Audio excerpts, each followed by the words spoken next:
we will go through this method very quickly. So this is a picture of liquid extractions. So in this picture, you see that in your extracting funnels. As you remember, we have an extracting funnels, and in this funnel you have two. You see that you have a liquid with two different layers. The top layer is, I think, it is a organic compound, and the bottom phase is waters. We call it ZK oil, and this is used to separate compounds or metal complexes based on their relative solubilities in two different immiscible liquids. Yeah, one of these two usually waters, and the others is normally an organic solvent, non-polars, and these two are not miscible into each others. So if you have an organic compound in the water phase, yeah. So and then you add, if you have an organic compound in water phase,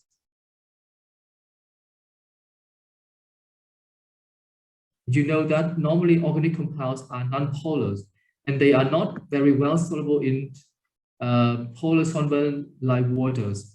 So if you add the second solvent, yeah, in this case, it can be oil or other solvents like N-hexane or ethyl acetate. And when you shake to mix these two layers with each others, then the organic compound, your organic compound, will start to be diffused into the organic phase where they are better solubles. Yeah, so you can extract an organic compound from water phase or aqueous phase into an organic phase. So is this, we also can say aqueous phase, and then here we say organic phase.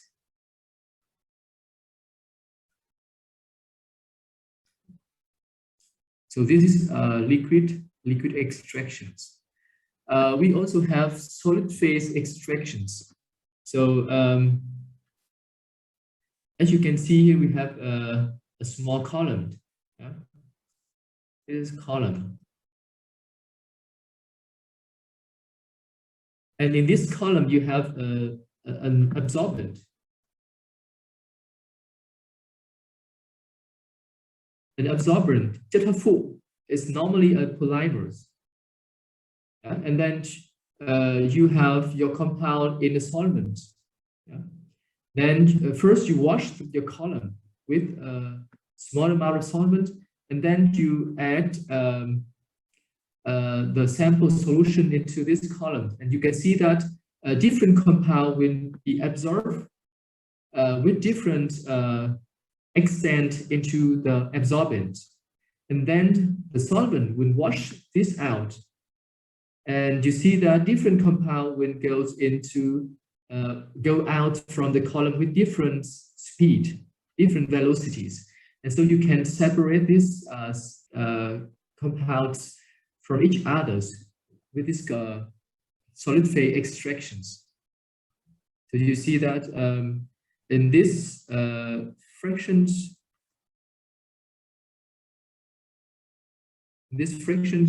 you have only the blue molecule.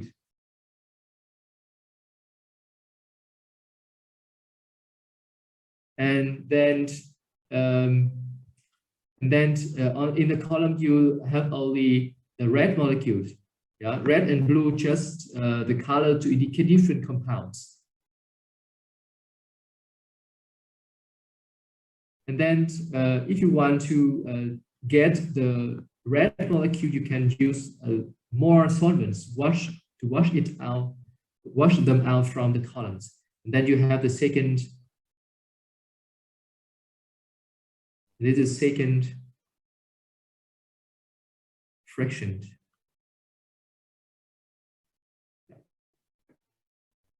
And the washing solvent is called the eluent.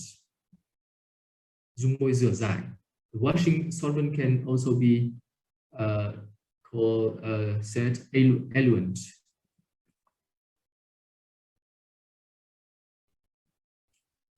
Okay, acid-base extractions.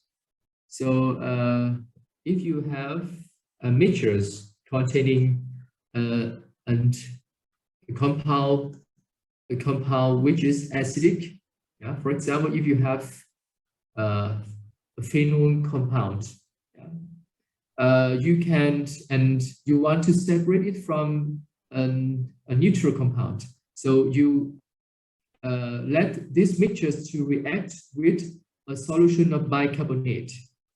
And you know that the acid, the strong acid, will react with bicarbonate and becomes salt.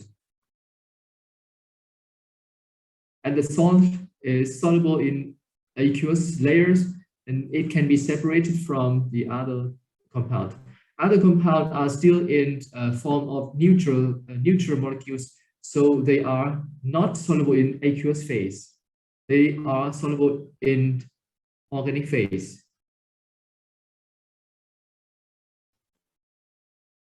Yes, they are soluble in organic phase, so you can separate them from the strongest acid.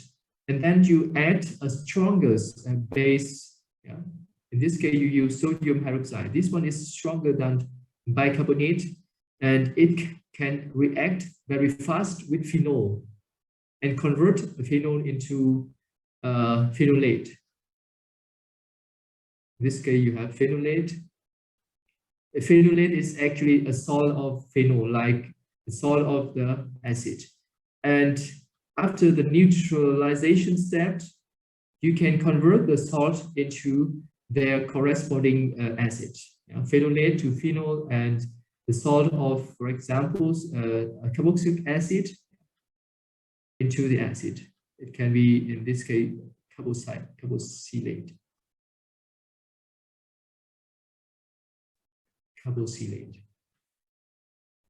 Okay, then the neutral compound is does not react with bases, even with strong base like sodium hydroxide. So it is stay as a neutral compounds, and it is only dissolved in organic layers. And when you eliminate, or when you remove the solvent, when you concentrate the solutions, to remove solvent, you can get your neutral compound. So this is called acid-base extractions.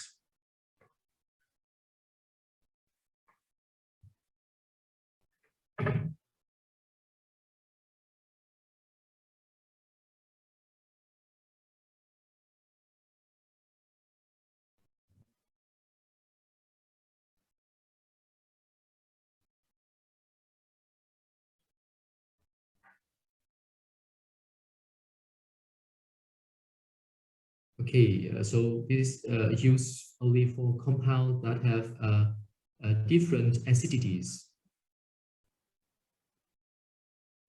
Okay, distillations. So as I told you, we have 4 different ways to purify liquid. We can distill it under normal pressures, or we can reduce the pressures in order to reduce the boiling points.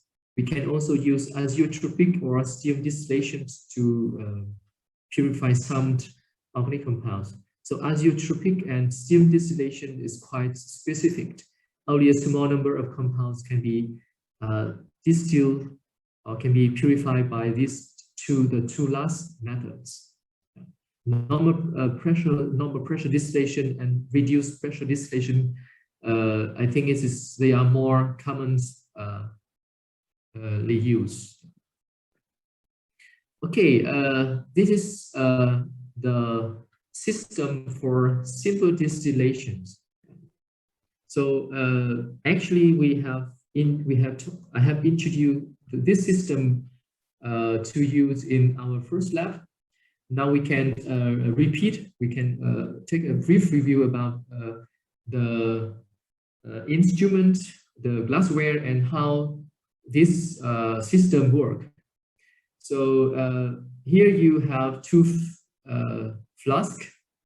As you remember, here we have distillation flask.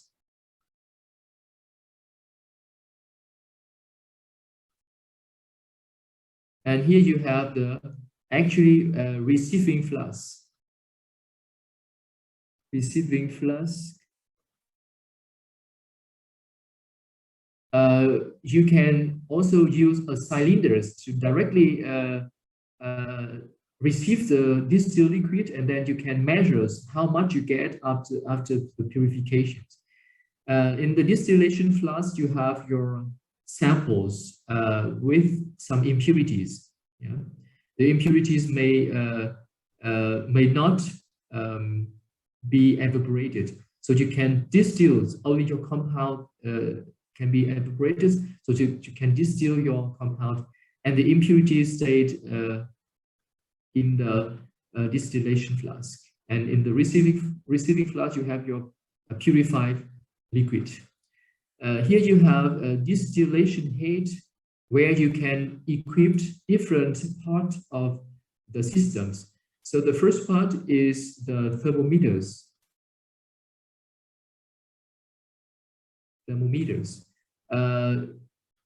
Notice that the thermometers should be equipped in the distillation haze so that the mercury containing part, it is a mercury containing part, stay at these positions. Yeah, it should be a little bit lower than the branch. Yeah, it should be lower than this branch, about 0.5 or 1 centimeters, because the purpose of equipping of inserting and thermometers at this point is to measure the temperatures of the vapors that when goes through the branch. So when you heat the liquid mixtures, the vapors will go into through these directions, and you want to note the temperatures at which the vapors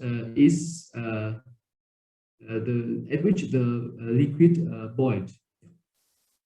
So the mercury part should be at this position. It should not be too high here. And then you have the condensers. Condenser, as I told you, has two parts, two tubes, yeah, two glass tubes. The outside tubes, outside layers is for the running cold waters. Yeah? Running cold waters. So cold waters will running into this directions, and it goes over the condensers. And inside the tube inside is for vapors. So inside is vapors of the liquid. So when there is contact between the vapors and the cold waters, cold running waters, then the vapors will be condensed back into liquid state and dropped into the receiving flask. Yeah. And then you can you can separate your sample, your liquid sample from the non-volatile impurities.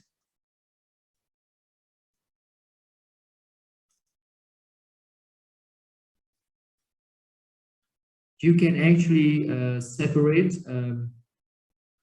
two liquids with very different boiling points, but only in case they have very different boiling points. If you have if you have a mixtures of two liquids that the difference in boiling point is above 30 degrees or better 50 degrees, then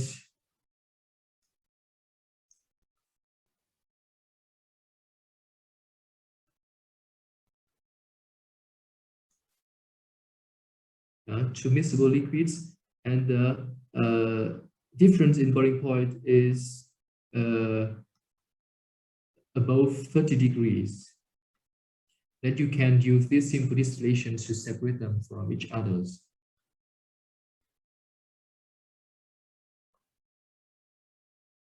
For example, if you have pentane,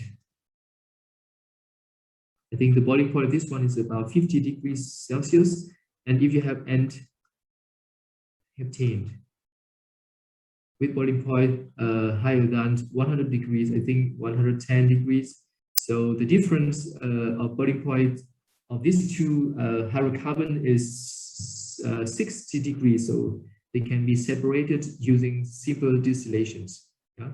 Or you can, for example, you can separate waters from sea salt, from sea waters. You can separate waters from sodium chloride and others non-volatile salts. Okay. Do you have any questions about this figure, about these techniques? Yeah, here you have heaters. Yeah? The heaters have the same size as the bottle's distillation flask, so the heat will be transmitted efficiently. Here is the stand and the clamp. Yeah, you have keg clamp. You have two different kinds of clamp. Clamp to keep bottles and clamp to keep condenser. We say the clamp, and you have keg clamp, a specific kind of clamp that can be used to keep the two parts of the system together. So they are normally made. This kind of clamp is for metals. Common plastic.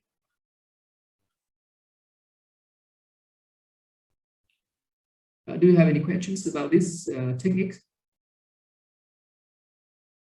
Ví dụ đi thi mà người ta hỏi là hãy trình bày phương pháp chiết cất thường để chiết cất để tinh chế các hợp chất, chúng ta sẽ vẽ cái hình này ra, đúng không? Ta chú thích các bộ phận vào, chúng ta giải thích một số các cái nguyên lý của nó, đúng không? Ví dụ dùng để chiết cất hai chất lỏng có nhiệt độ sôi khác nhau trên 30 độ, hoặc là chiết cất một chất lỏng tách nó khỏi các chất tạp chất không bay hơi, như thế. Thì cái này chắc là trình bày trong vòng khoảng nửa trang giấy thôi. Nhớ là vấn đề là có nhớ được các bộ phận của nó hay không, đúng không? Tên gọi của các cái phần ở trong ấy.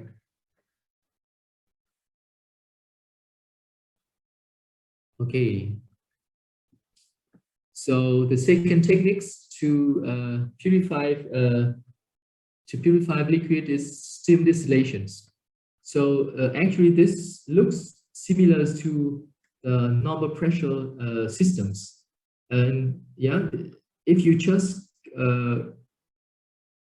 look at the right parts of the figures, you see that it looks quite similar to the normal pressure distillation systems.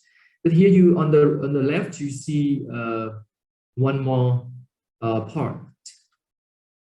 This part is bottles.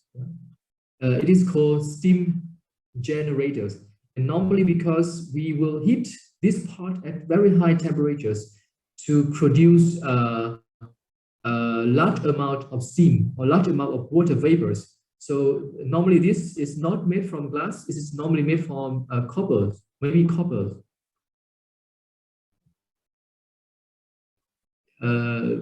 In order to prevent it from being broken at high temperatures. And here you add waters at less than half of the volume of the steam generators, and the steam generators will be connected to the distillation flask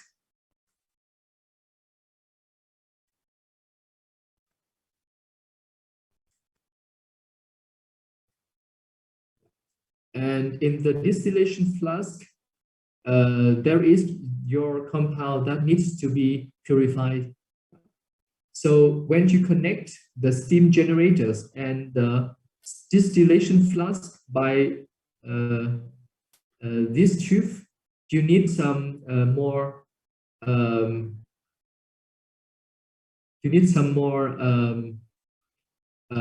parts in order to keep your system work properly. So the first part is safety tubes. So this safety tube is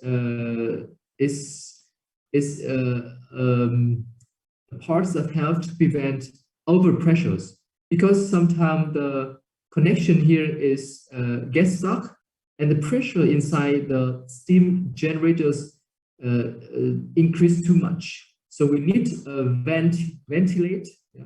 We need a vent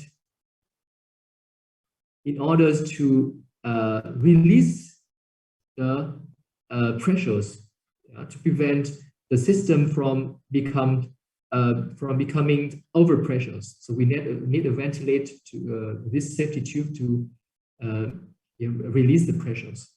And this part is used to remove condensed water vapors, because here in the steam generators the temperature is very high, but here it is colder. The temperatures at this connection is colder, and so some of the water vapors can be condensed to liquid phase and stuck these connections. So we need this pause in order to remove the condensed waters. Yeah. The most part of water vapors, water steam, will goes into the distillation flask, and it will be suck. I don't remember how to suck like this. Yeah. Suck into the distillation flask, and it make your compound evaporated. This is used to purify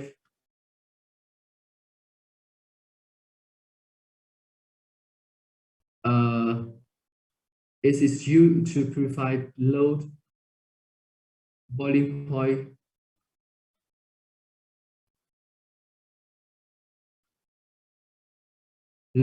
compound, and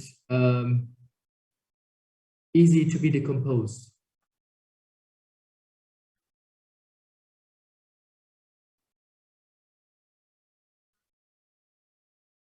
Like essential oil.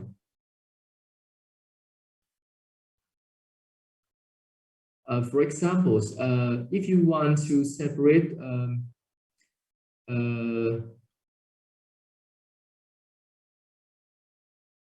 lavender, if you want to purify lavenders, essential oil, you cannot distill it at normal pressures because it will be decomposed and you cannot have the good qualities essential oils anymore. Essential oil tinh dầu nhé. So when you use steam distillations, then the lavender oil can be evaporated at the temperatures below 100 degrees. So this is below 100 degrees. And this temperatures is safe for most organic compounds. And the most important to remember here is it can be purified only for water immiscible organic compound.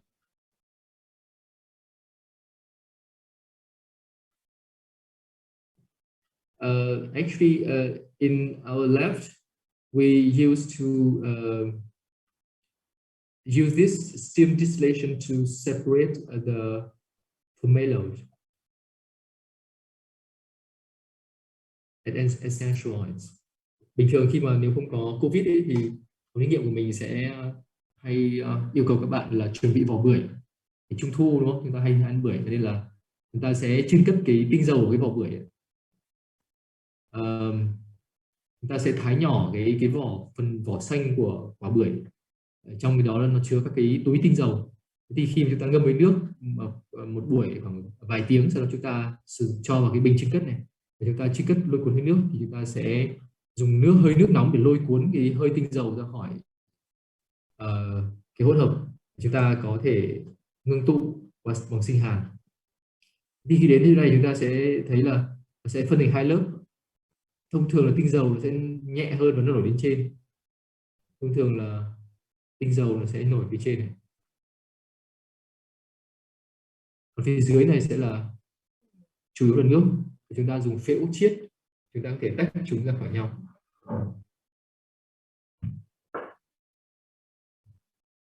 Okay, are you still following me?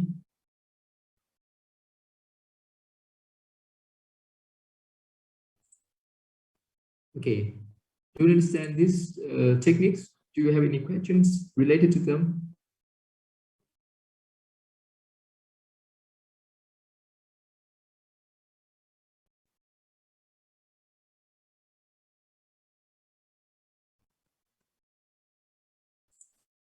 Okay, thank you.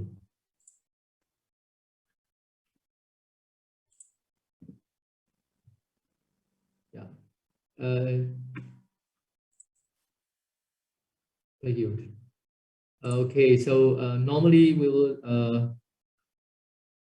we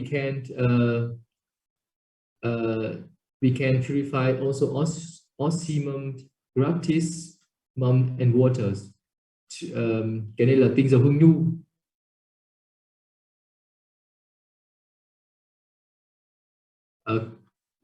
Bây giờ chắc các bạn là cũng không biết cái cây hương nhu đúng không?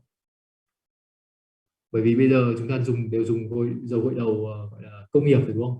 Dầu gội đầu tổng hợp. Còn ngày xưa khi mà không có dầu gội đầu thì người ta hay dùng vỏ bưởi hoặc là cái lá cây hương nhu. Cái hương nhu này nó cũng sẽ có rất là nhiều tinh dầu, và để tinh chế nó, để tách nó ra khỏi lá, khỏi thân ấy, thì người ta cắt nhỏ nó, ngâm với nước, sau đó đun nóng. Thế thì hơi nước sẽ lôi cuốn tinh dầu hương nhu sang phía bên này. Đối với tinh dầu hương nhu thì nó lại nặng hơn nước và nó chìm xuống dưới. Hàng năm thì khi mà chúng ta được làm thực hành trực tiếp ấy, thì chúng ta sẽ hoặc là chưng cất tinh dầu hương nhu hoặc chưng cất tinh dầu vỏ bưởi, rất là vui. Năm nay thì chắc là chưa làm được. Đây là tinh dầu cây hương nhu, đây là tên Latin của nó, Oxymum gratissimum, rất khó đọc. Đúng rồi, cái cây hương nhu trong nó hay trong lá sông đúng không? Trong cái bó lá sông đúng không? Không phải là bồ kết là cái quả cây bồ kết, nó màu đen đen đúng không? Bạn nào mà tóc không quen với dầu gội đầu công nghiệp thì chúng ta sẽ phải dùng các cái loại cây này. That's good.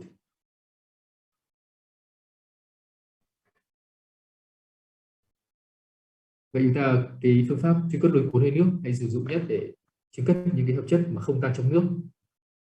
Khi mà chúng ta đi thi nhé, chúng ta vẽ cái hình, cố gắng nhớ cái hình, rồi nhớ cái nguyên lý hoạt động của nó, và cố gắng nhớ cái phạm vi sử dụng của phương pháp đó nhé.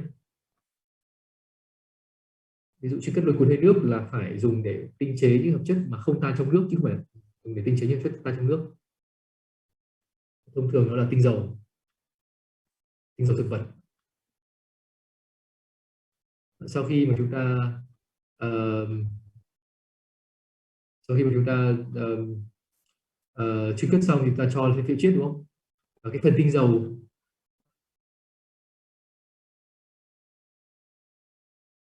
của chúng ta là nổi lên trên, tùy vào thực ra là tùy vào từng loại tinh dầu, chứ không phải là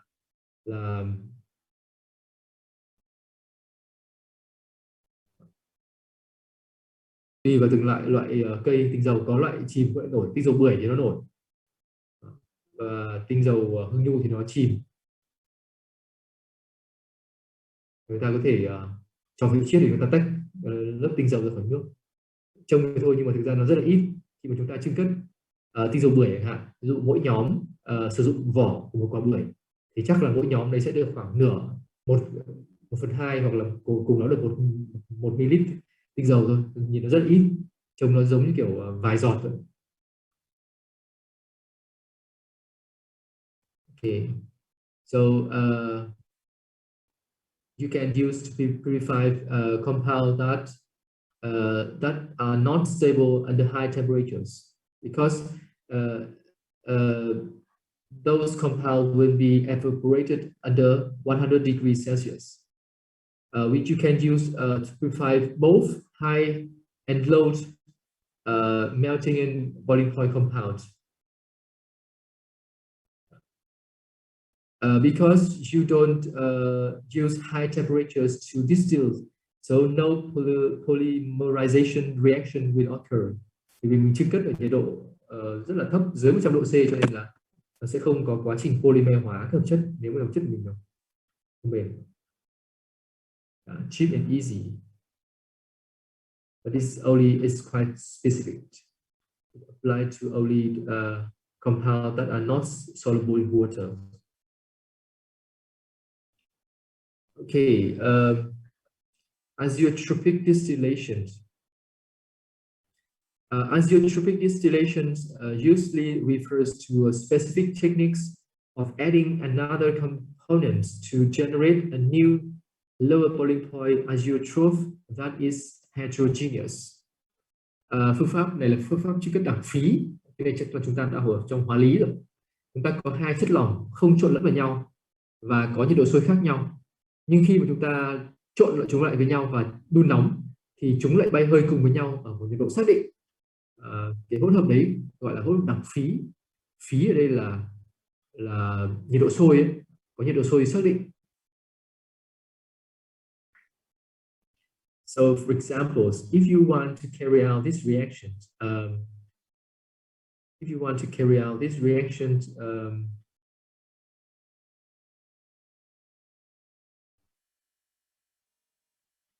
so you have an aldehyde. Yeah, you can have an R group, and you have some. I don't know if you remember this. If you have an aromatic aldehyde and an aromatic amine, like aniline, and you can add some acidic catalyst or a basic catalyst to make the reaction faster.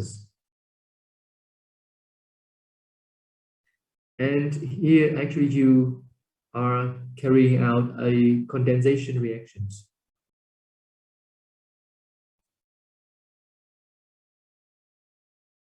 Condensation reactions are the reactions that produce small molecules like waters or ethanol. This is a condensation reactions.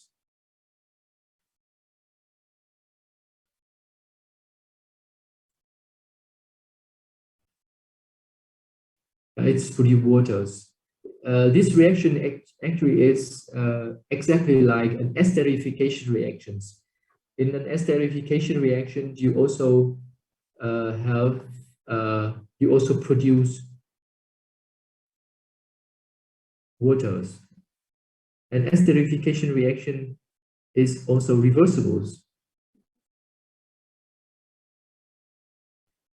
And in order to increase the reaction yields, we have to find ways to reduce the amount of water in the reaction mixtures, so that the equilibrium will move to the direction to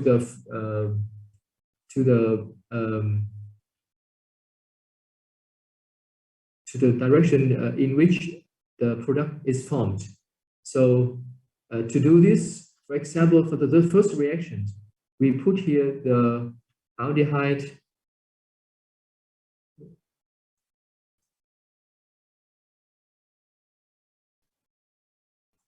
So you put here the aldehyde and the amine, and you put here, for example, benzene.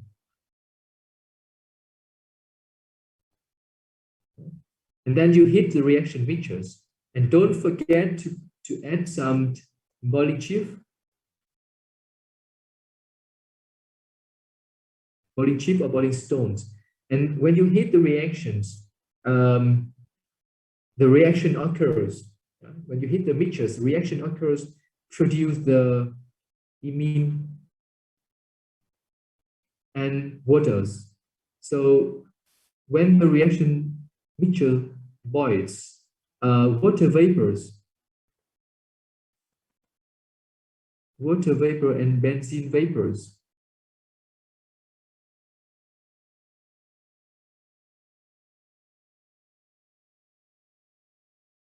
wind goes into this branch, and here you have cold water goes in, and here is the hot water go out,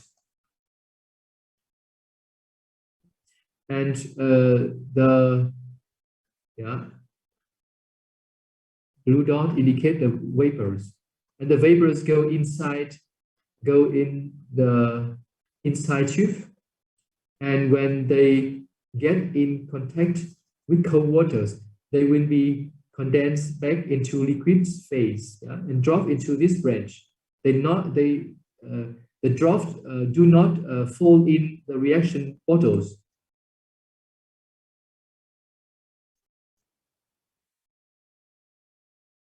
Or flask, the drop do not fall in the reaction flask, but they drop in this branch. And because benzene and waters are immiscible, so you will see two layers here. You will see two layers. The top layer is the hydrocarbon, benzene.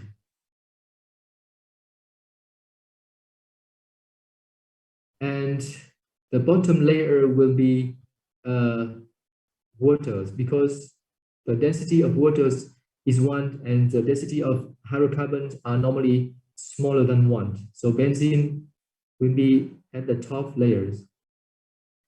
And when this branch is full of benzene and waters, then only benzene will flow back. Only benzene will flow back into the reaction flask. So only benzene. Only benzene will flow back into the reaction flask. So after long reaction times, the amount of benzene in the reaction flask does not change. The benzene in this case is the, the solvent, organic solvent. But waters that is produced from the condensation reactions is accumulated into the branch. And by this way, you can remove waters from the reaction mixtures and make the equilibrium move toward the right, toward the side of the product. So this one effective ways to remove waters from your reaction mixtures, and this is called azeotropic distillation. Remember that benzene boils at 80 degrees Celsius, and pure water boil as 100 degrees Celsius. But the vapors here will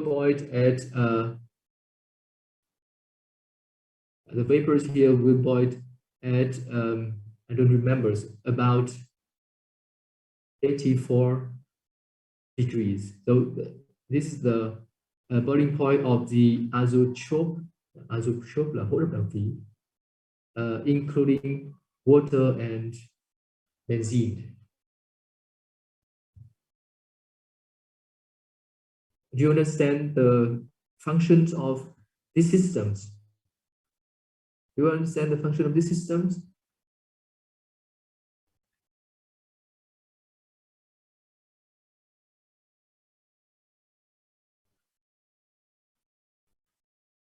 Yes? No?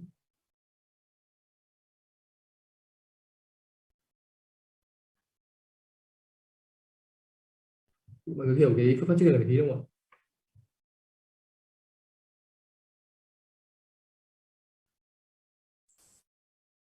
Ok.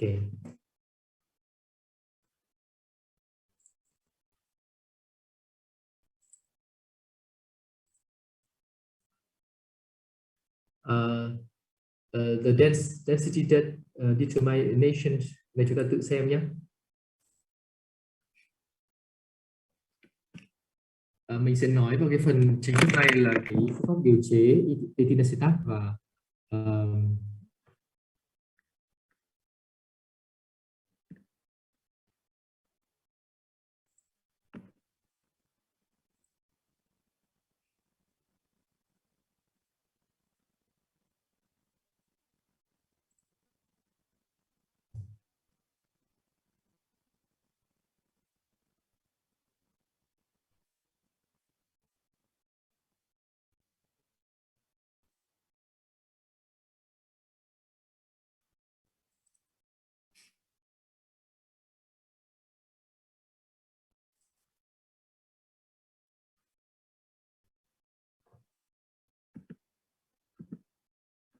mình xem qua một vài cái video về phương pháp chưng cất nhé.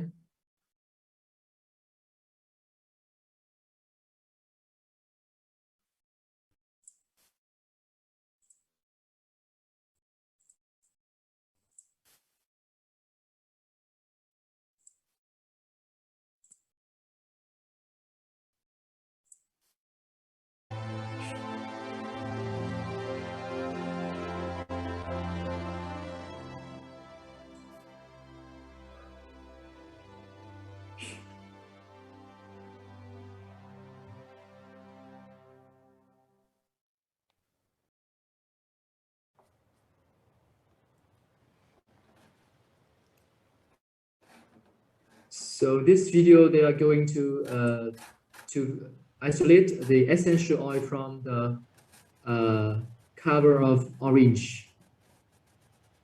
So they have to make it as small as possible.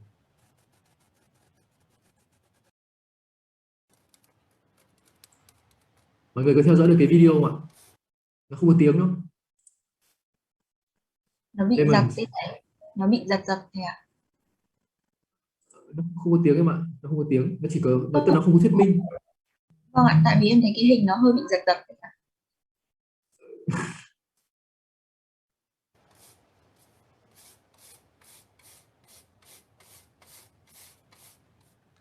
Lemon, sorry, lemon, not orange, lemon.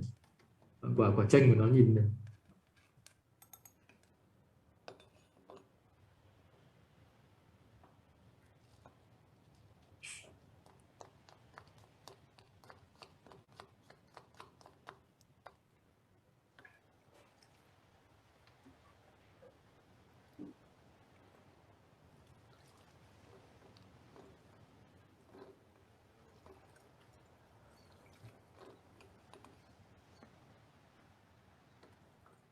So you add waters until it reach half the volume of the flask.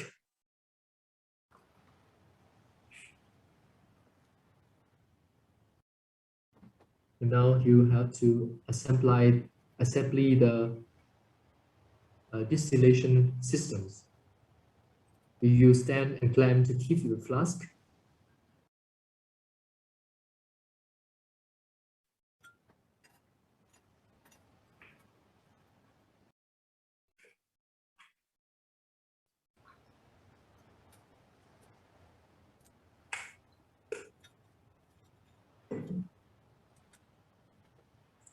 So here is the distillation head. I told you, yeah?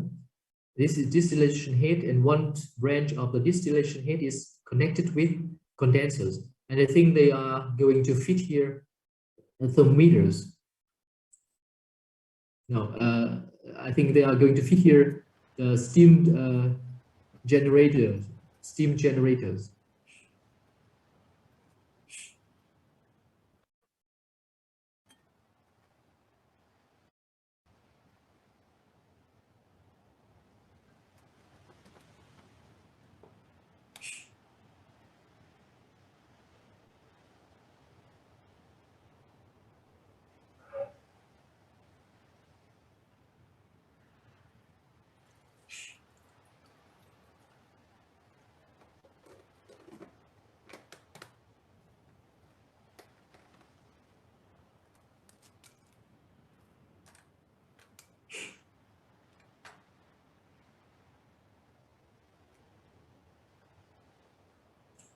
No, they yeah, thermometers.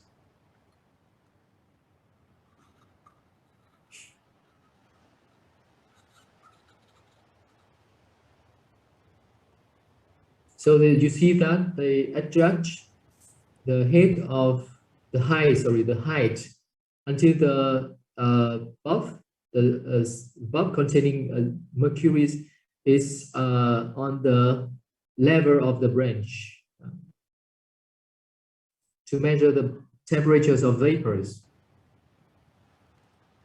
They have just added bar fish or magnet bar.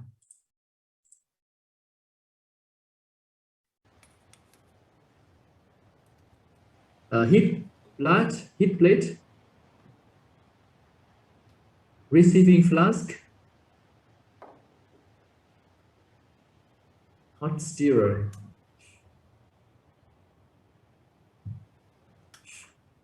So they say that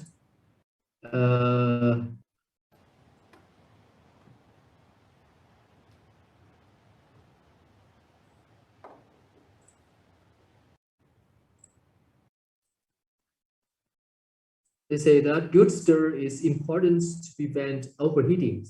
Cần phải khuấy đều để không bị chỗ thì quá nóng, chỗ thì quá lạnh gây nổ, gây bắn ra ngoài.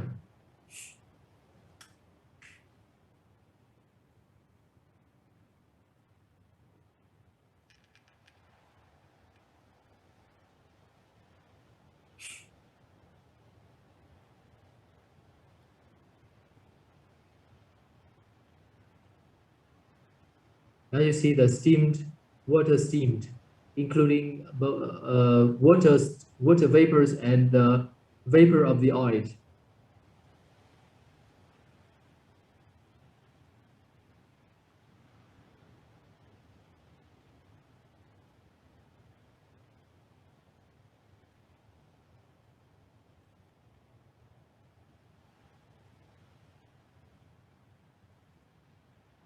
So you can see that the condensed water drop is not completely clear.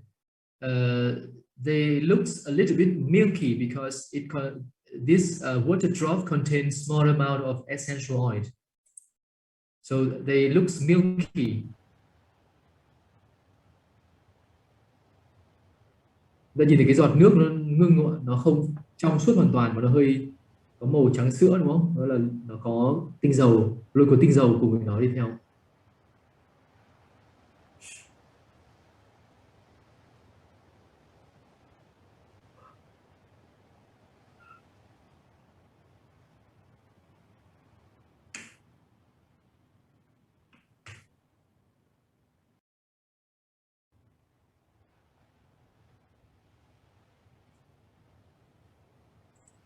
Still, distillations allow to separate compounds that are immiscible.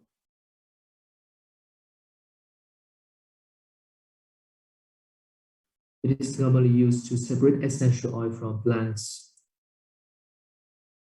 or other sources.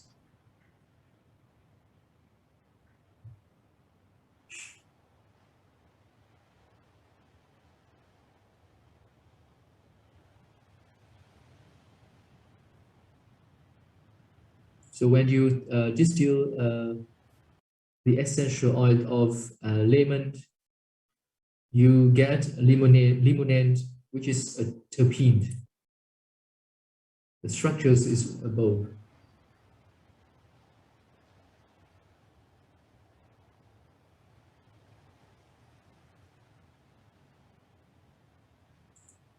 Chúng ta nhìn thấy những giọt như kiểu giọt mỡ ở trên váng mỡ ở trên bề mặt, đúng không? Đấy chính là cái tinh dầu.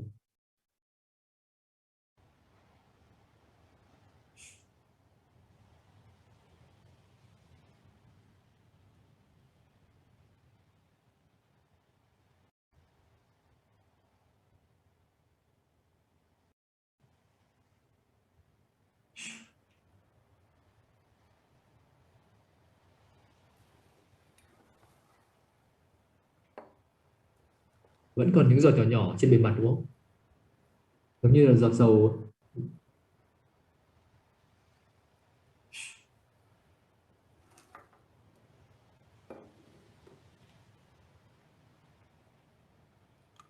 He wants to check if there is some more essential oil.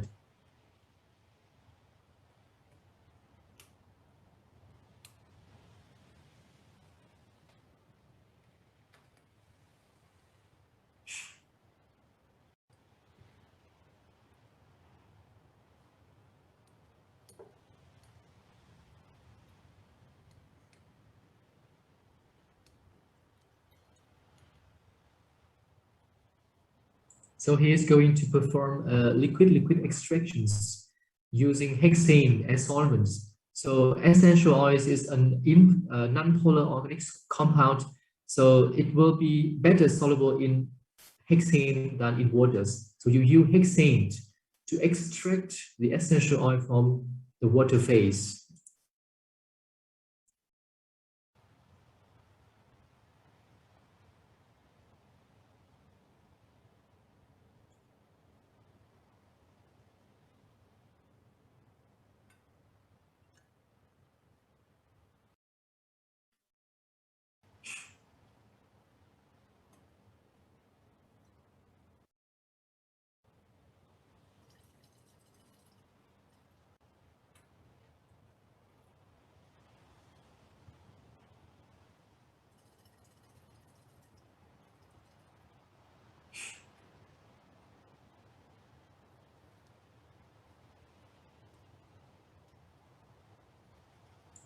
So there is this quite thin layers of organic phase on top of the liquid.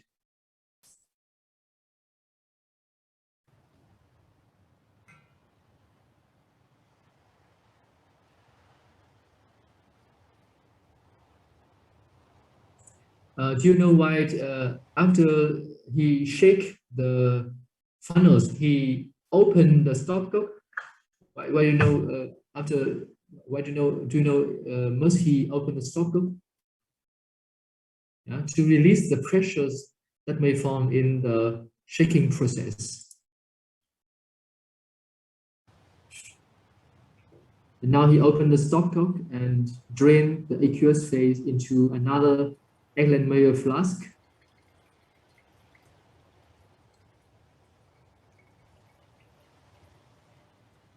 And now come the organic phase, you see? And he closed the stopcock to keep the organic phase in the funnels and collect it in another flask.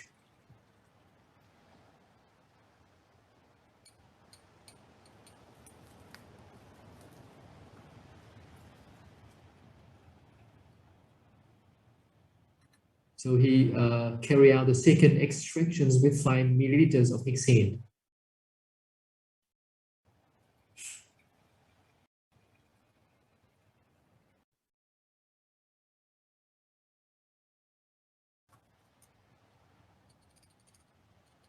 Yeah, then he gentle boiled the hexane to remove it. Yeah, hexane is boiled at about 62 degrees.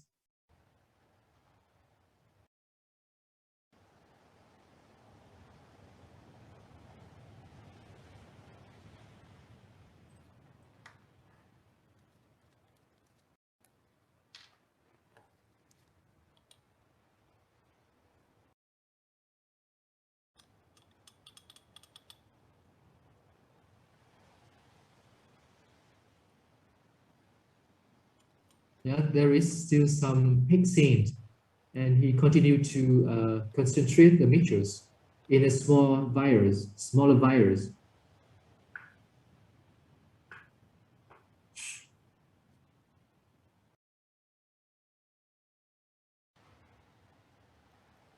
Now he checked the boiling point of the liquid.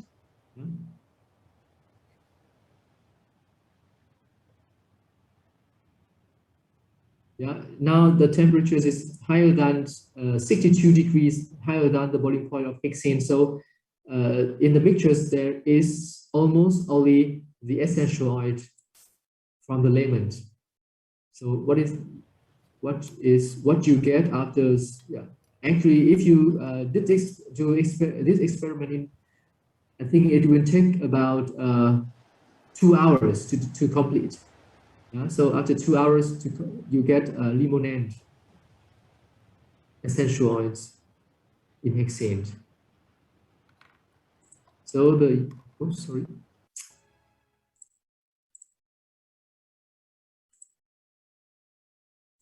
So you see that the yield is only 2. You get 1.9 gram of essential oil.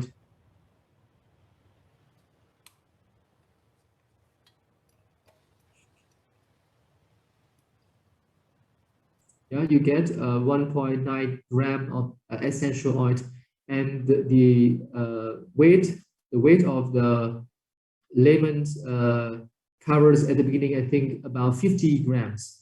So the yield of this distillation process is about 2.4% only.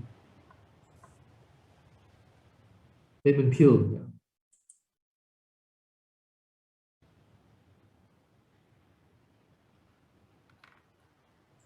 Yeah. Nếu mà chúng ta làm thí nghiệm ở trong thực tế thì ta cũng sẽ làm như vậy. Các bạn muốn hỏi gì thêm về thí nghiệm này không ạ? Khá là rõ đúng không? Đấy là steam distillation. Thầy Linh có gửi cho các bạn cái video này không ạ? Thầy Linh có gửi cho các bạn cái video này không? Trong cái Google Drive của thầy Linh ấy, thì thầy có cái video này không? Chúng ta đã kịp xem chưa? Hello. Anh kịp xem cái này chưa? Rồi chúng ta xem, nếu mà thầy Linh chưa gửi trong cái Google Drive của thầy Linh thì nhắn thì thầy sẽ gửi cái này để chúng ta xem lại nhé.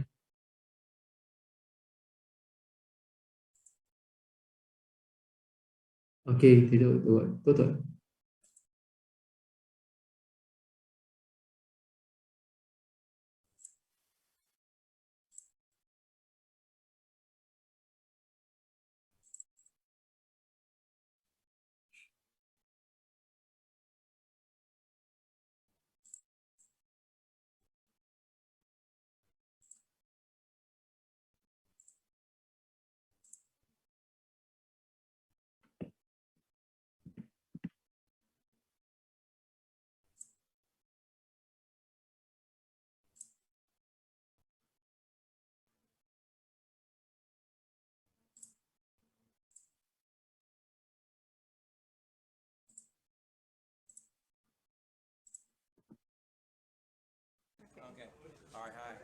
Okay, this video is about azeotropic distillations.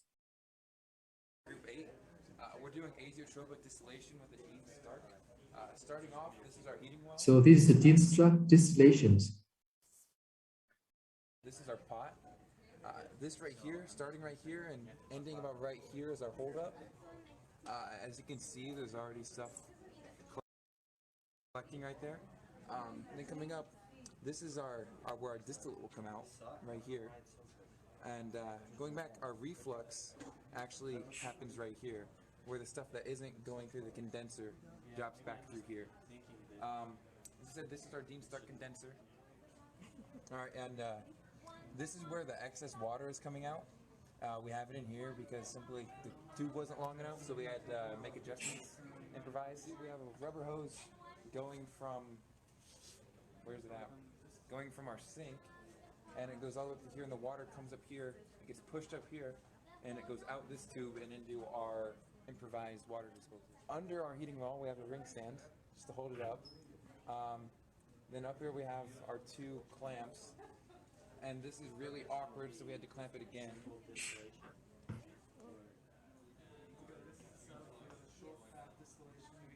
Because whatever water is you are collecting here, cyclohexane is substitute with that water. Just hold. Is that our water right there? Yep. Yeah. Do you see 2 layers?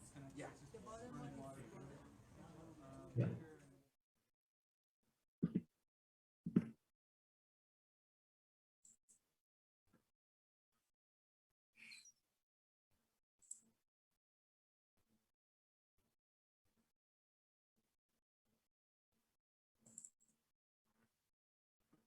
This video clip shows how we adapt a distillation setup to perform.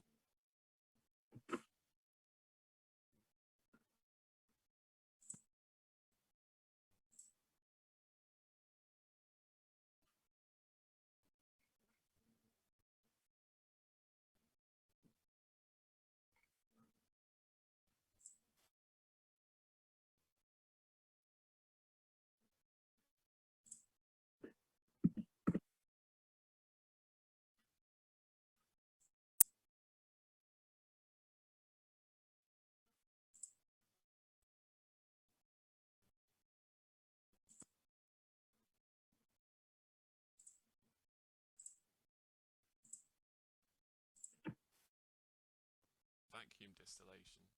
The equipment is largely the same as for any distillation, but you'll notice something called an air bleed on the left, which we'll look at in more detail in a minute. And on the right you can see that we've attached our receiver to a water aspirator, which allows us to put the whole apparatus under vacuum. We still have a thermometer in the still head, and our condenser is... So this line is connected to a vacuum pump to reduce the pressures inside the distillation system. For distillation as per normal. In order to make our air bleed, we take a glass pasta pipette and we heat the narrow end in a Bunsen flame until it softens. We can then pull on it to draw it out into a fine capillary. We then break this off at an appropriate point and we house the pipette in a screw cap adapter as shown. We can then insert this into one neck of the flask so that the air bleed is dipping into the liquid. And here you can see the apparatus is currently under vacuum, and with the air bleed in place, a small amount of air is being drawn into the flask. This bubbling prevents the solution from bumping, which is safer in this case than using an anti-bumping granule. If we have an air-sensitive reaction, we can also use a nitrogen bleed by connecting our pipette to a nitrogen line. Do make sure that you follow the instructions that you've been given, as different procedures and equipment may be used in different settings.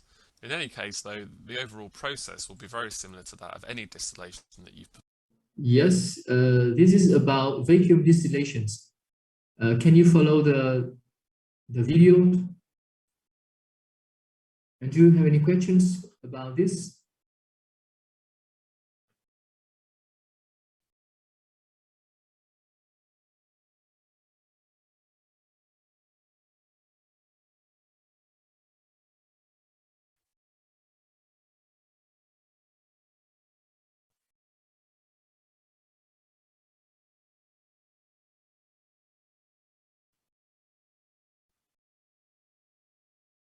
Hello, can you follow the videos about vacuum distillations?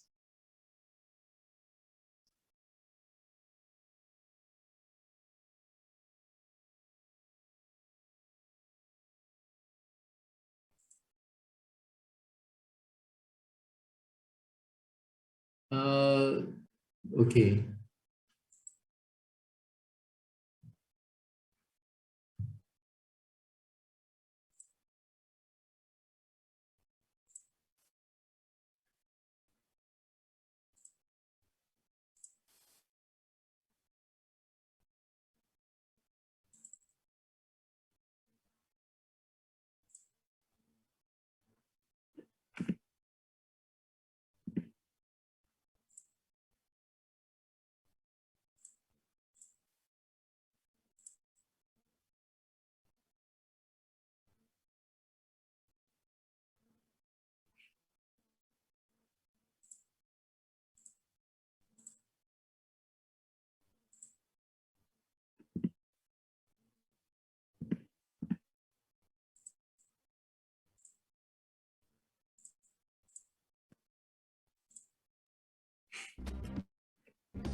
Liquid-liquid extraction is another technique we use in the laboratory for isolating compounds from a mixture.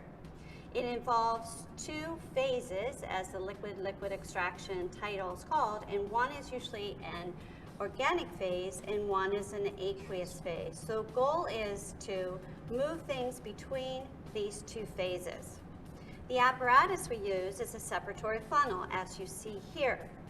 It is placed on an iron ring stand and rests on an iron ring, and then you want to have the nozzle placed underneath the side of an Erlenmeyer flask.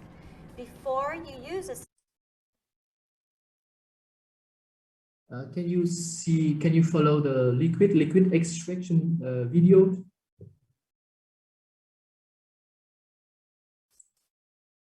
Okay.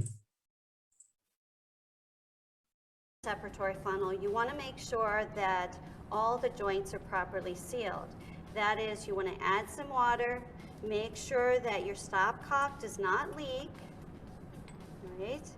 Also, with water in there, you want to place your stopper in the top, invert it. The stopper should be lightly greased, and you want to make sure that nothing drips out the end. So you want to do this before you add any caustic acid or base, corrosive acid or base in it that might leak out. Okay, now what I want to do is illustrate handling of the separatory funnel and a liquid-liquid extraction using iodine with water and an organic solvent, which is going to be cyclohexane. I'm using the iodine and water to mimic what would happen during extraction, but in reality, when we get to the lab, you're going to have two clear, colorless phases for the most part, and not going to be able to see what's going on. You have to understand the solubilities involved and the principles of liquid-liquid extraction to know where everything is. To be sure nothing valuable gets thrown away, you should label all of your phases. So you can see here I have the aqueous phase labeled, and I'll have an organic phase that is labeled. Again, don't throw anything away till your product is isolated. All right. I'm going to add some of the iodine in the water to the separatory funnel.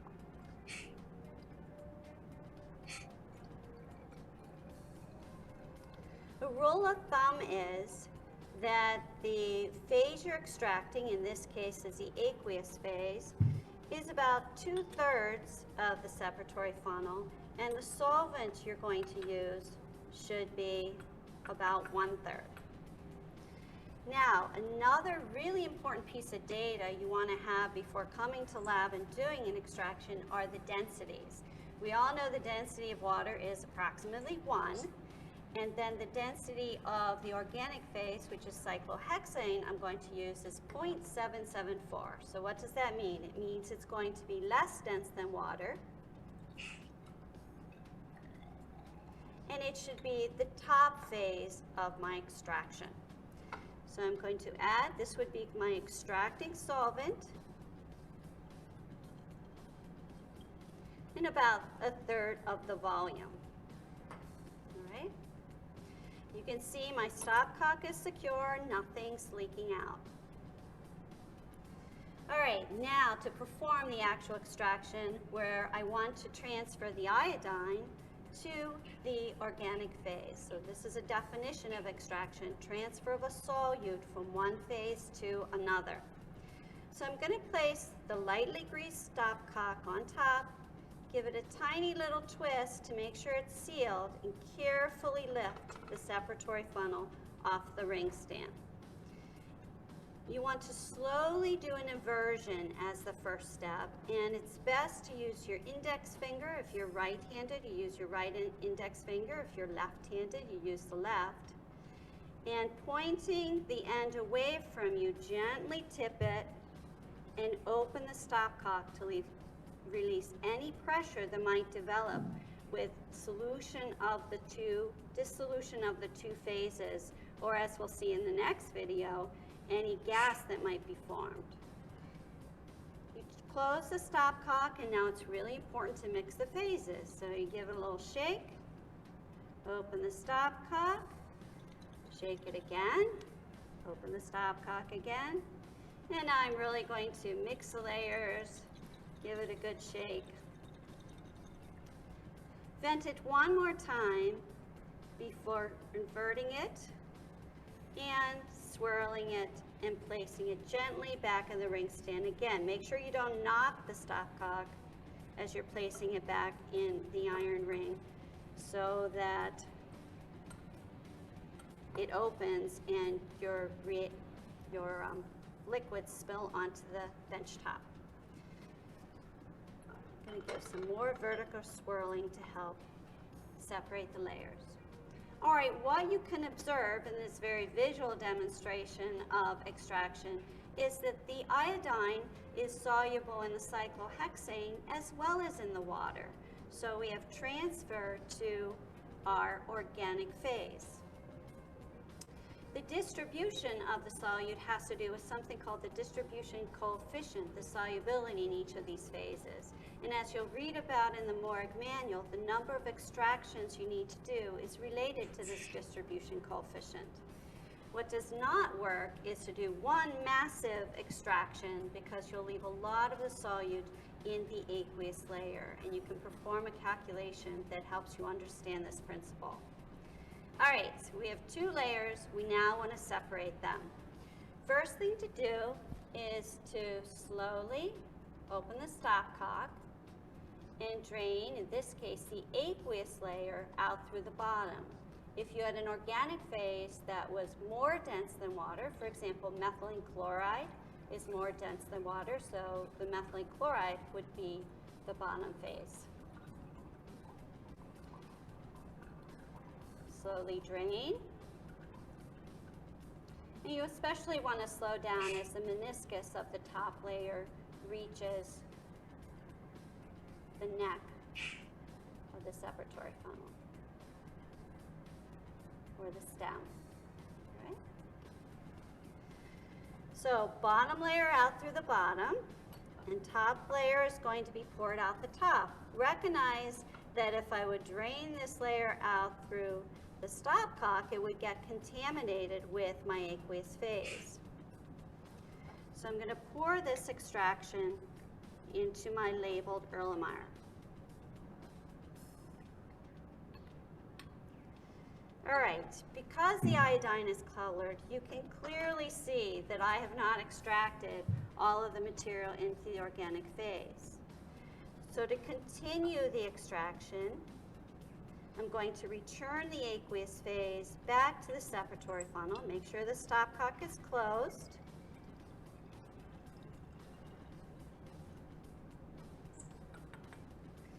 Make sure your receiver is placed under the stem.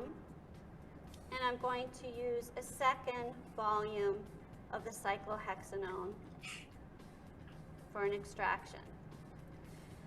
So we will give you approximate amounts of extraction solvent to use, but it is approximate. You don't have to do precise measurements, just using a graduate cylinder and having approximately the right amount of solvent is fine.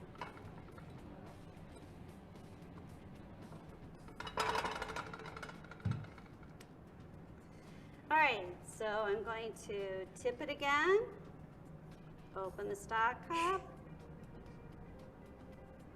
I can see a little pressure there, vent it again, shake it.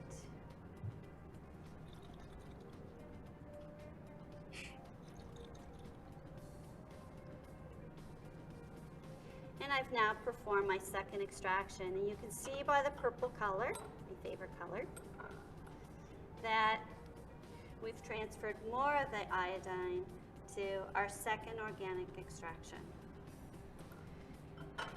Though I'm not doing it here, you do want to wait till the layers separate, and so I would let it sit for 2 or 3 minutes or so till it's clear that both phases have gone to their appropriate positions.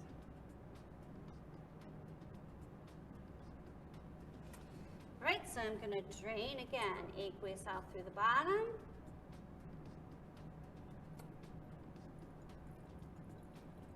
Be sure to watch the tip videos by Katie and Eric about draining the separatory funnel.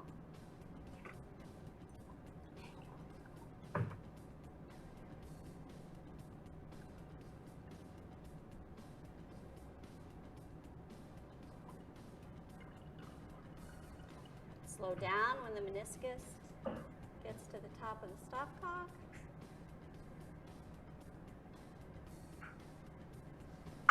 All right, and again, think about where everything is in this during the extraction. So what I want to do is I have another extract of my solute that I desire. I'm going to transfer and combine it with the other organic phase.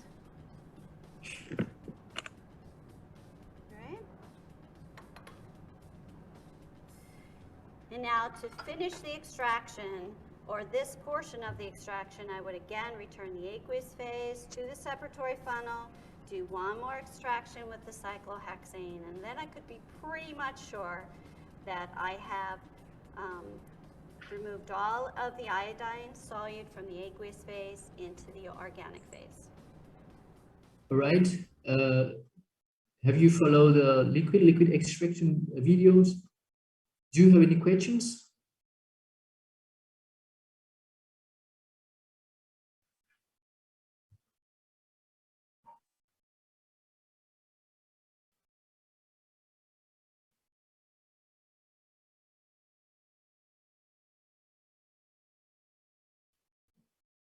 Hello, have you followed the liquid extraction videos?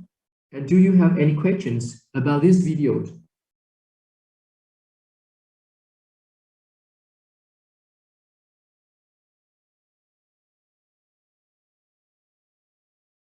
No. Okay, thank you.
Ok, nếu mà mình không khi mình làm thí nghiệm, nếu mình không bị Covid mình làm thí nghiệm ấy, thì cuối buổi chúng ta sẽ làm cái bài điều chế etinacetat để thực tập các cái phương pháp chiết chất lỏng. Thì chúng ta đã xem qua cái hướng dẫn về tổng hợp etinacetat chưa?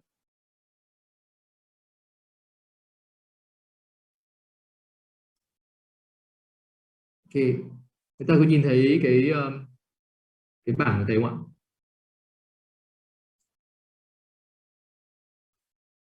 Ok, chúng ta sẽ cùng nhau nói lại cái cách làm một chút nhé.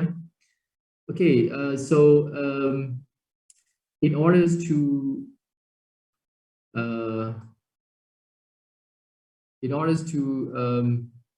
synthesize and purify ethyl acetate, we have to set up our systems. So the first step is to set up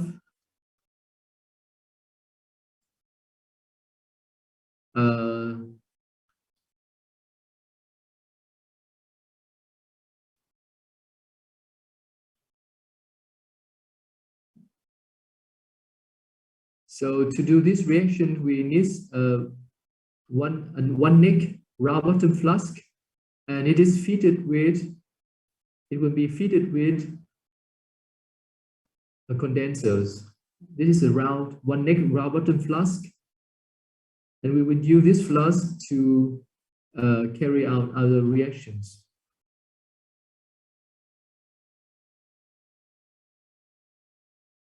So this is the condensers. Now the condenser has two tubes going inside each others. The outside tube is used to run the cold waters, and the inside tube is used to is a way for the vapors to go.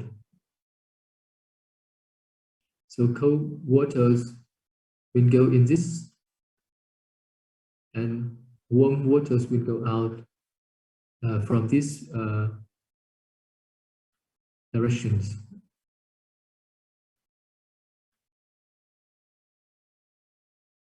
So this is the condensers. And here you have one neck, round bottom flask,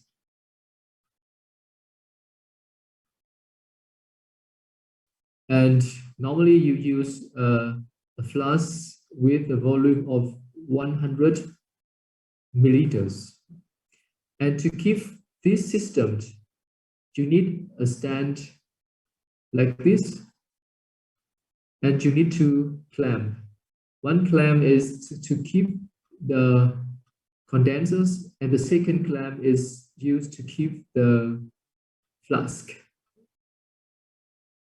And you need heaters.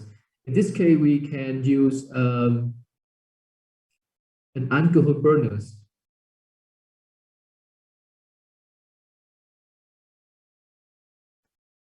So you try to keep the flask not too high or not too low comparison to the fires of the alcohol burners.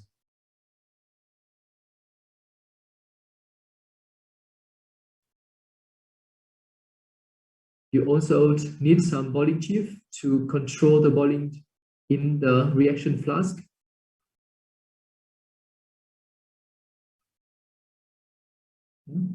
After you have finished the setup of the glassware, you can start to take the chemicals.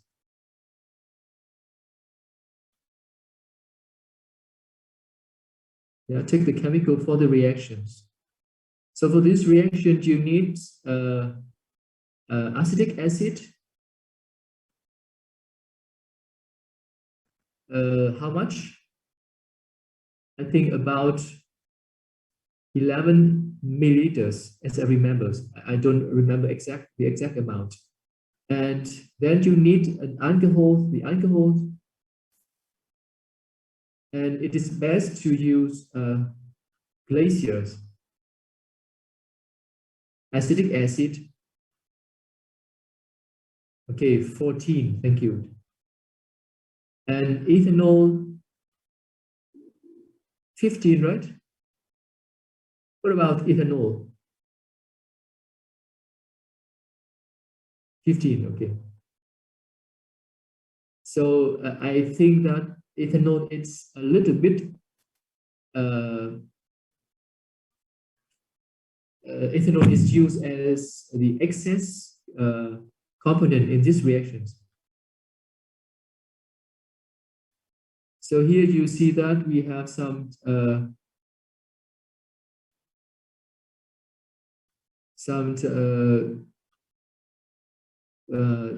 adjectives that tell you about the properties of the chemicals. So what is glacier acetic acid? Glacier is ice on the mountains, right?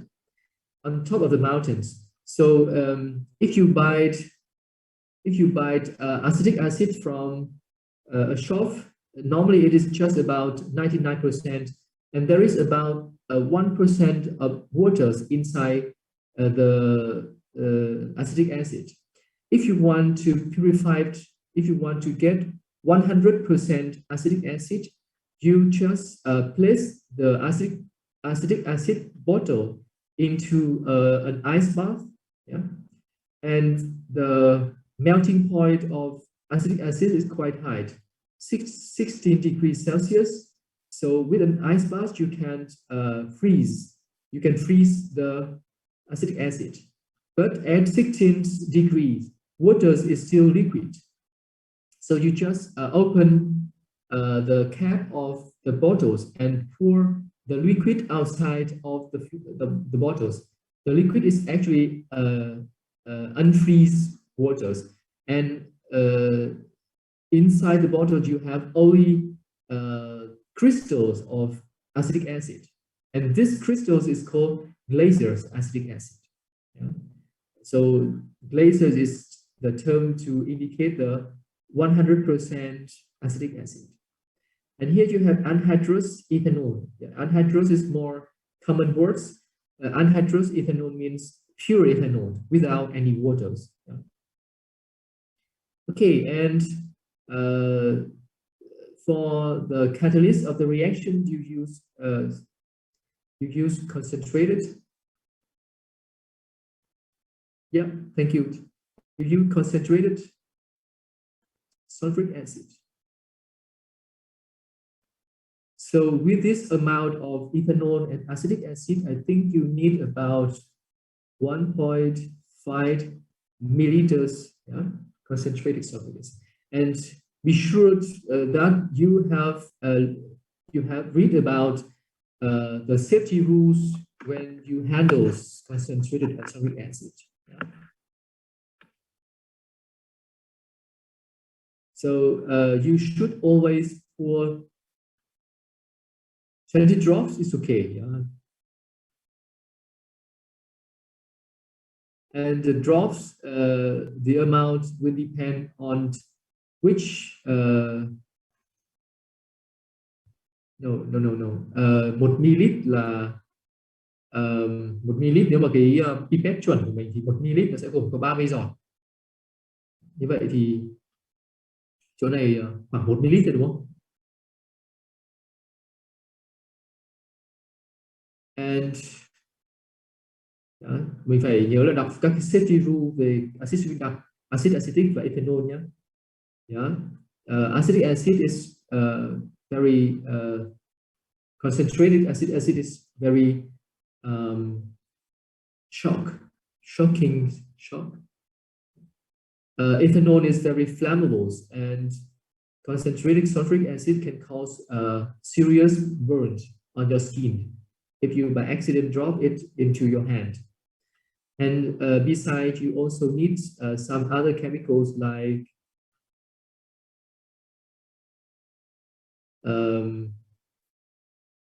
calcium chloride anhydrous, and you also use saturated solution of calcium chloride. So you use two different kinds of calcium chloride. One is anhydrous, and one is in saturated solutions. And you also need saturated solution of sodium carbonate.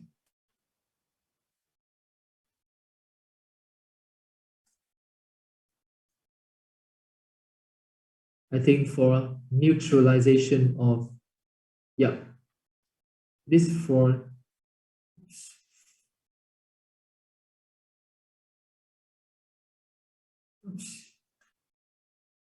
it is for neutralization.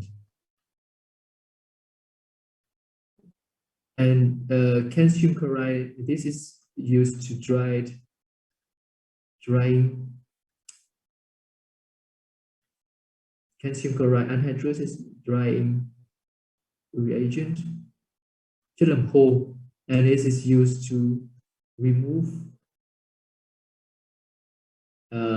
ethanol.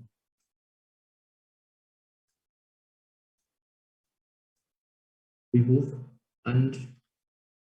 unreacted ethanol. Sulfuric acid, you know already, is catalyst.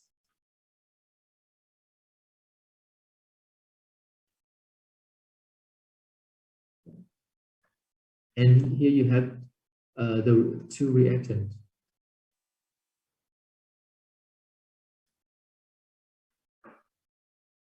And you also need some waters, some distilled waters to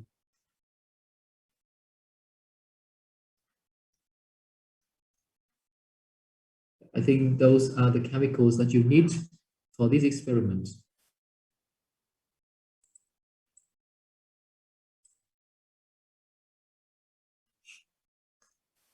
Okay, in the the third step, you will start the reactions.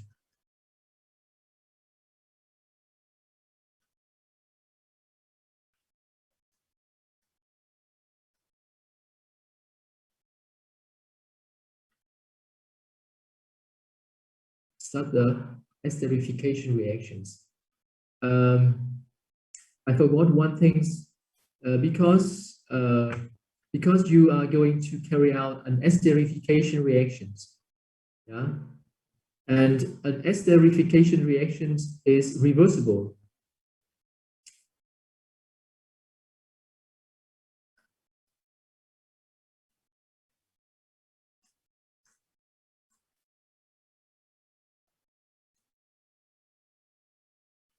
So all the glassware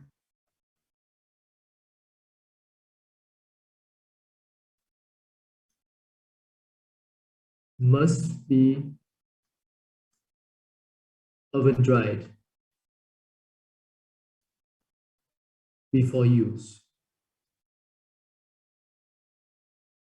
Chúng ta đang chuẩn bị cái este hóa đúng không? Cho nên cái lượng nước trong hệ thống thí nghiệm của mình cần phải giảm tối đa. Do đó là các cái dụng cụ thủy tinh mà chúng ta sử dụng thì đều phải sấy khô trong lò sấy trước khi chúng ta sử dụng. Okay, now we can start the reactions. We heat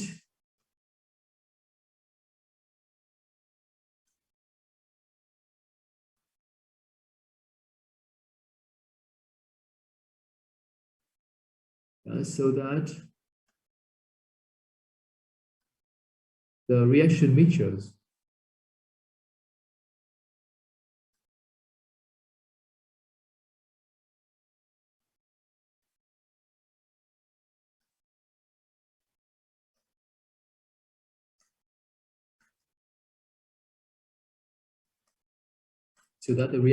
boils gently, and it depends on your times. If I did this experiment in my lab, it should be about 4 or 5 hours for the reaction to reach the equilibrium, for the esterification reaction to reach the equilibrium. But because of the limit of a lab course, we will heat this for only about 45 minutes. Yeah. But as I told you, it takes this reaction for about 5 to 6 hours to reach the equilibrium. So we will start the reactions. Okay, after the reaction finished, or we have to stop it, then we first turn off. Have to turn off the alcohol burner. Now we have to stop the alcohol burners, and you let the whole system to cool down to room temperatures.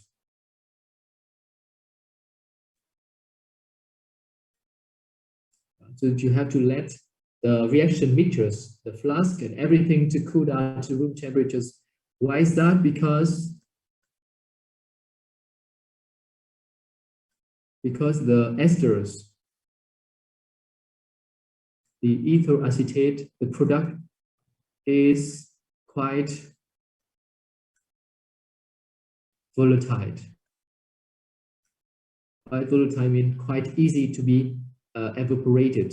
So if you open the condensers when your reaction is still hot, then a significant amount of your product will be lost by evaporations. So don't open the condenser when the system is still hot. Okay, then step 5, you start to treat, to purify.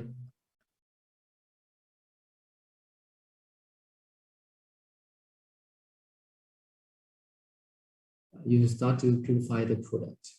So I think I would move to the second slide to have more space for writing. If you want to keep this slide, you can take a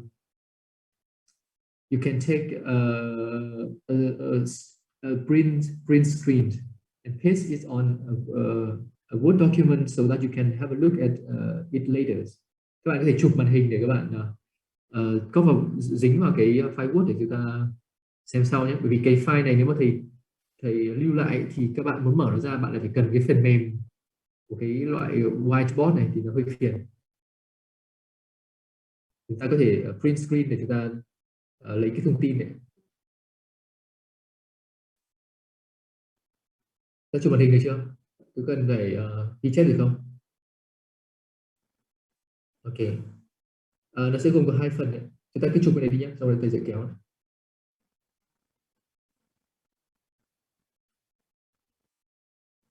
Ok.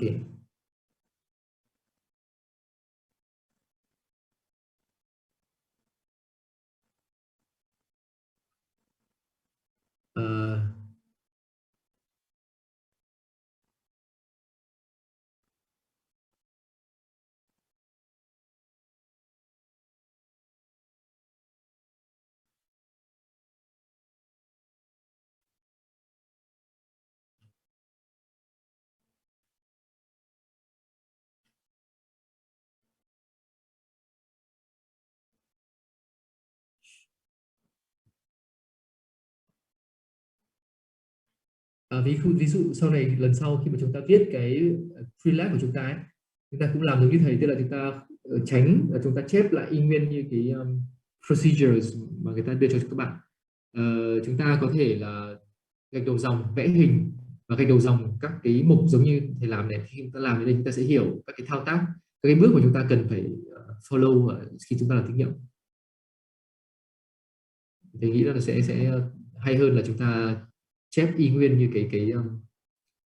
cái hướng dẫn. Okay, so we are at step 5, right? So step 5.1. So you wash the reaction mixture with waters.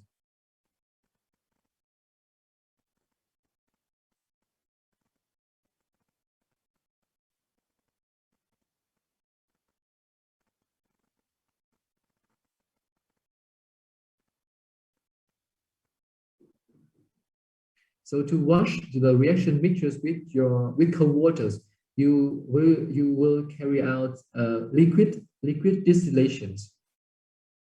So you pour your reaction mixtures into an extracting separatory funnels, as what you have seen in the videos. So this is called stop cock. Stop cock. No, I think there's no R here.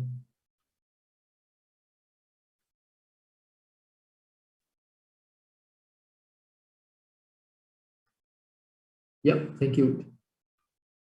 Stop cock. And here you have a stopper.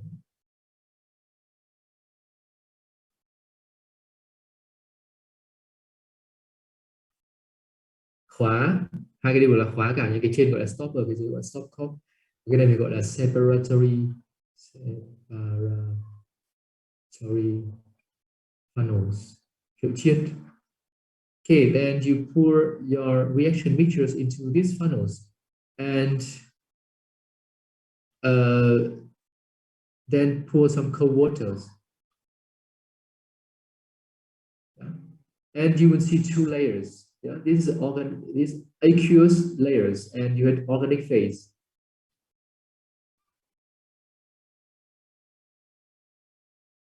And in the organic phase, you have mainly the esters, mainly.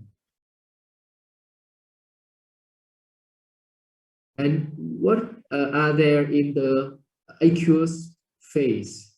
You would have the unreacted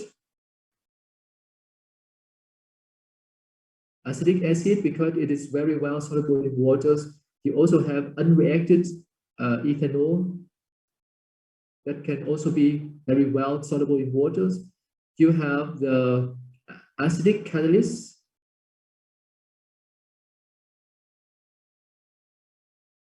You have salt. Maybe some salt inside this. Yeah. Inorganic salt. No, I would say salt, generally salt. So with this first liquid extractions, you can remove some, no, not some, many impurities from your product. And in the organic phase, you have mainly ethyl acetate and small amount of unreacted acetic acid and ethanol. And in this case, you should use cold waters. You should use cold waters in order to prevent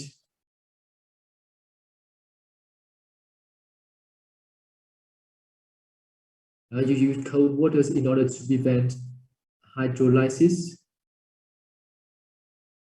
of the esters. Because you have acid in your reaction, and this acid, when you have a large amount of water, the acid can catalyze for the reverse reaction, the hydrolysis of the esters. So you should use cold waters to prevent these side reactions. Yeah, and the total volume of your organic phase and water phase should not over 2/3 of the volume of the funnels, because you need space, you need empty space in order for the shaking steps. Yeah. Chỉ đồ tổng thể tích của chất lỏng ở đây tối đa là 2/3 thể tích của phễu thôi. Thì chút nữa mình cần phải lắc, đúng không? Nếu mà phễu đầy chặt lên thì không thể nào lắc được, không trộn được. Cho nên là chúng ta phải có một khoảng không ở phía trên này để chúng ta lắc. Okay, and after you shake to mix the two layers, you keep the system in ring stand for a while. You need a ring stand to keep a ring stand. It's look like this. This is a ring stand. Nó là cái vòng mà nó có một cái nhánh để chúng ta nối, để chúng ta lắp vào cái stand ấy. Để chúng ta giữ phễu chiết, ring stand to keep the funnels. And after shaking the mixtures, you let the funnel stay for a few minutes in order for the two layers to be separated clearly. And then you drained. Yeah, you drain the water phase into an Eggland Mayer flask.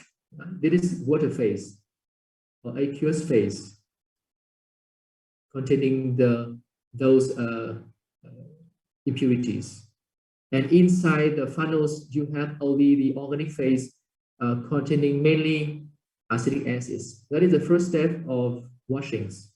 The first step of washing is a liquid extractions.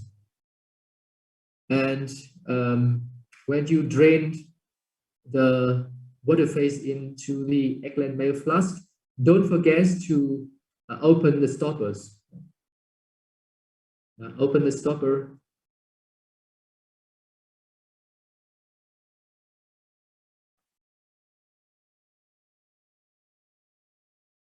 When you drained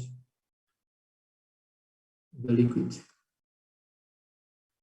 Tất cả cái này thực ra nếu học lý thuyết là chán chết đi được, đúng không? Chả nhớ được. Cái này mà làm thực hành thì chỉ cần một lúc là chúng ta làm thành thạo thôi. Bây giờ không có cách nào khác là phải nói lý thuyết như vậy.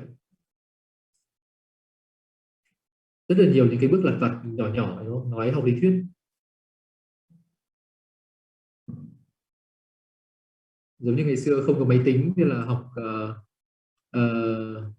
Cái sẽ học máy tính, học từ thầy học máy tính ấy, là học máy tính suông ở trên lớp, tức là cách mở folder như thế nào, cách đánh Word như nào, rồi ví dụ như là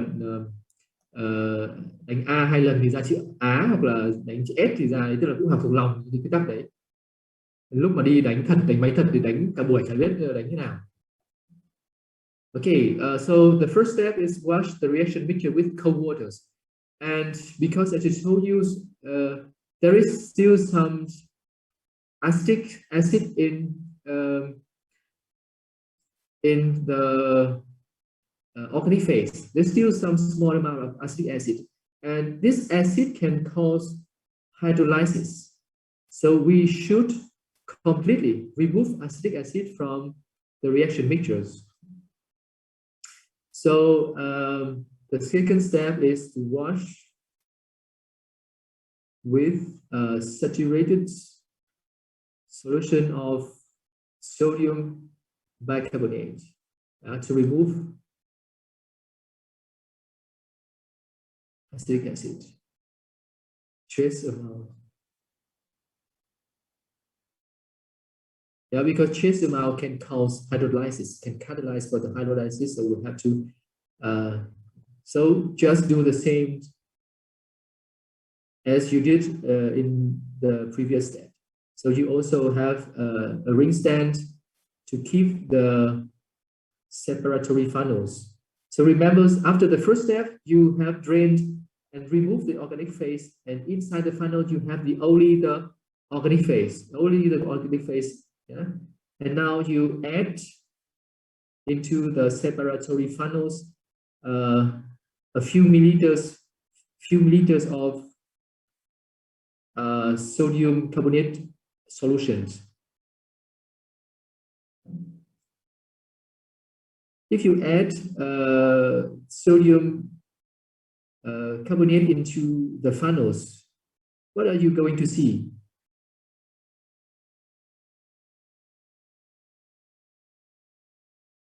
So this is again the aqueous phase,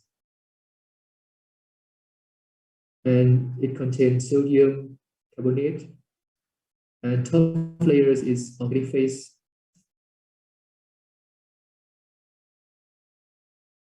Oops.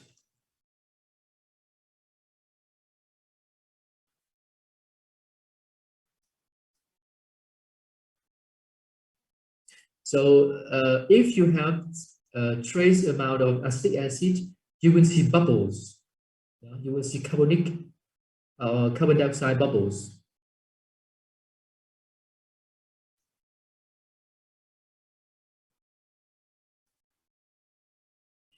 When the carbon dioxide bubble stopped to go out from the liquid phase, you can be sure that it is organic phase. You can be sure that the organic phase has been neutralized. When the carbon dioxide bubbles stop to form, then you know that the organic phase has been neutralized. And then you can safely move to the next step. Wash with anhydrous calcium chloride. Because calcium chloride can make a complex with ethanol. As I remember, it's looked like this. It's the same like with waters.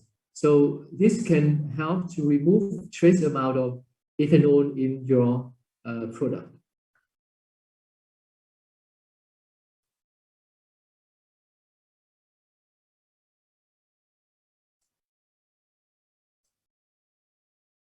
Yeah, so washing with sodium carbonate have to remove trace amount of acetic acid, and now in this step you remove trace amount of ethanol. Okay, you do the same, you repeat the same liquid extractions. No, I think this should be solutions, saturated solution. Saturated solution. So you did the same liquid extractions.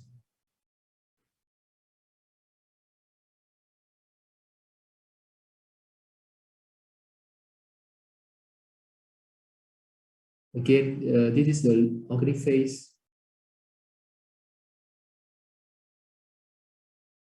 Stoppers.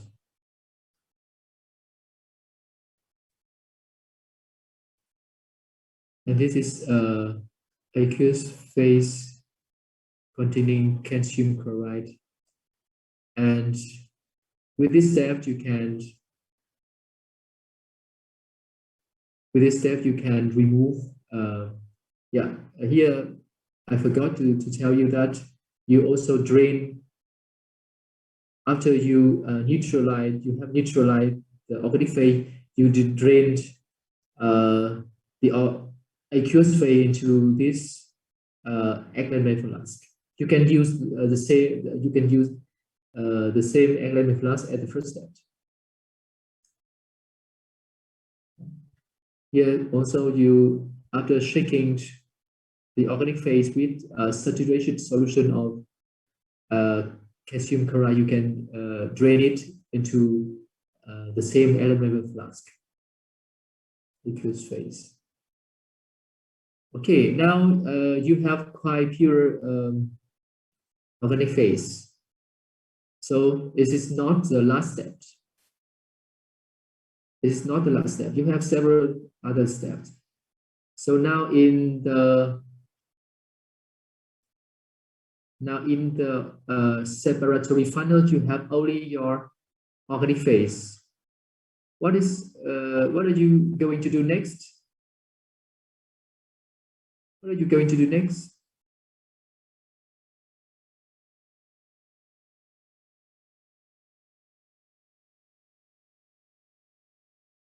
What are you going to do next? Student, what are you going to do next?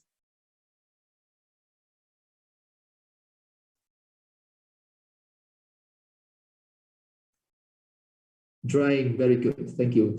So theoretically, as ethyl acetate and waters are immiscible, but actually there is a small amount of waters inside in the organic phase. So now here's the organic phase.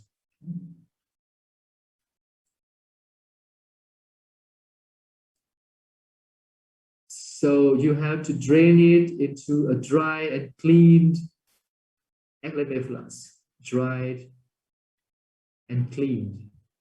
Don't reuse the acrylamide flask that you have used to collect the aqueous phase in the previous steps, because then you will waste your times. Dried and cleaned, new, dried, new, dried and cleaned acrylamide flask.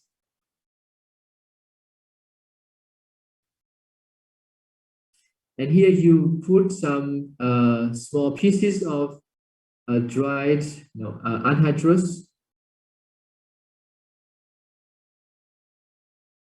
anhydrous calcium chloride.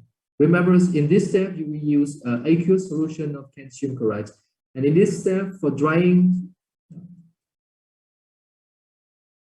we use anhydrous calcium chloride. And you drain the organic phase inside this and keep it for a while until the organic phase become clear. Becoming clear is an becoming clear. It can be an indication that the organic phase has been dried, completely dried, or waters has been completely removed from the organic phase. Become clear is the indication for that. Okay, step now. This one is distillation. distillation. So we go to the final step. Then now we set up an apparatus, including the following parts. So in this case, you need a flask with a branch. If you remember, I have introduced you in the first lab. Look, I tried look a little bit bad. It is a first flask with a branch and with thermometers.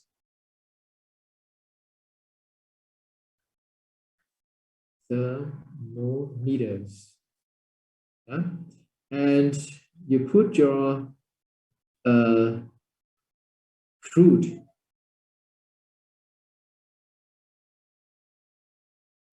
là sản phẩm thô, sản phẩm chưa tinh chế, and you feed this part with condensers. Now I'm going to draw condensers.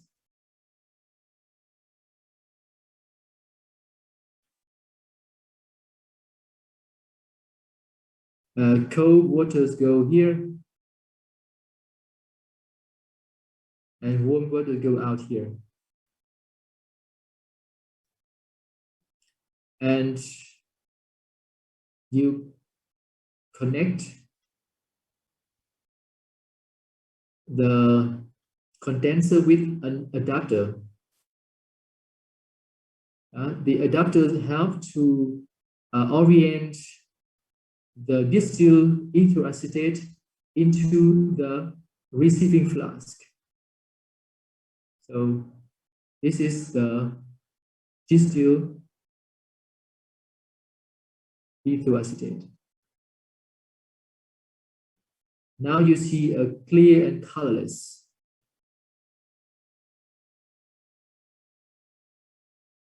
Colorless. It is different from the crude product. The crude product may a little bit yellowish,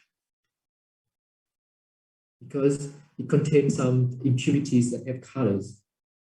And the purified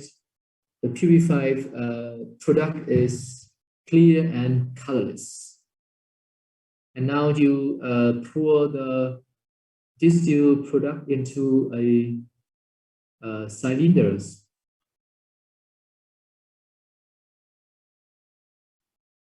To measure how many milliliters that you have obtained. Normally, if you get about 10 milliliters, then you have carried out a successful esterification reactions, because then you get about 50% reaction yield. About, I don't know exactly, because the maximum amount, the maximum yields of an esterification reaction is normally 66%, as I remember, because the equilibrium constant of the esterification reaction is 2/3. So you never get more than this reaction yield if you don't remove waters from your reaction mixtures. So 10 milliliters from 14 milliliters of acetic acid and 15 milliliters of ethanol is a good reaction yield. Okay. So I finished my description